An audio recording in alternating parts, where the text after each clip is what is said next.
Good afternoon, everyone. Scott McFarland here. So this week's discussion is a couple different topics. The first one is about OTC medications. I am not big on medications in general. I don't like taking medications. I don't like taking pills. I am very, very natural as much as possible. I take a few natural medications: berberine, chromium, just fish oils, just to kind of keep my blood sugar down. I am diabetic, so I do have to kind of take some natural medications. The ones I take compared to more prescription ones, like it just the difference is night and day when it does your body. But that's not the point here.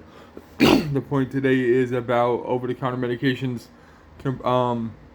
and abuse. And unfortunately, I do see over-the-counter medication abuse almost every day in the city we live in.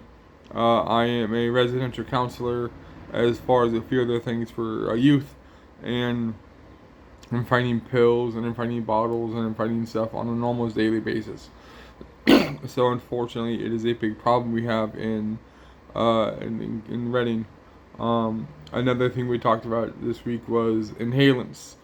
I have to lock up every single cleaning supply, every canned air, everything I have to lock up away from my youth, my clients, because they used to get high.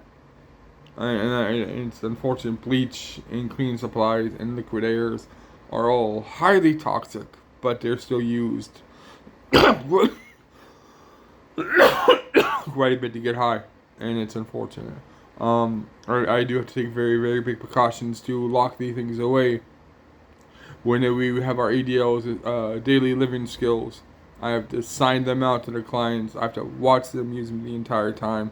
I have to monitor them greatly, and I have to sign them back into my locked office. So again, it's a very big issue. Painkillers was another one we talked about this week. Painkillers is a rough one because I don't want anyone ever be in pain. I don't want anyone ever have to live that kind of life. But unfortunately, they're abused a lot. Narcos and other methamphetamine painkillers in the city are a big issue. I have really bad knees. I am in constant pain, unfortunately, in my life due to sports injuries and kind of stuff I did in my early youth. But I try really hard not to take painkillers. I don't like the way they make me feel. I don't like the way they make me act. I don't like the effect it has on my mental clarity. but but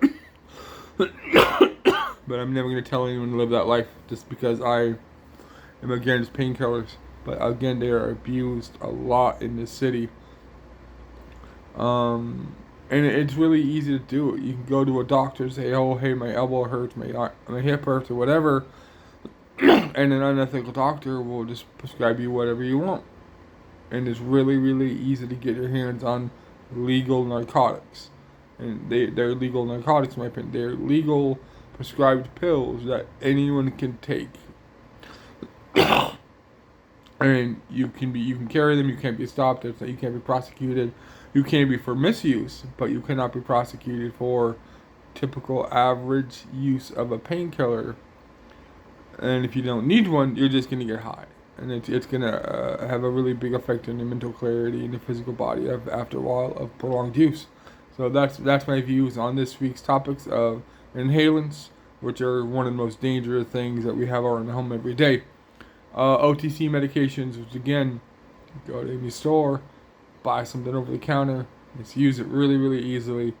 It's a big issue we have in our problem. And painkillers, which is one of the leading causes of addiction, in my opinion, in Redding, California. It is so easy to get addicted to painkillers, and they're easy to get to, and that's the problem.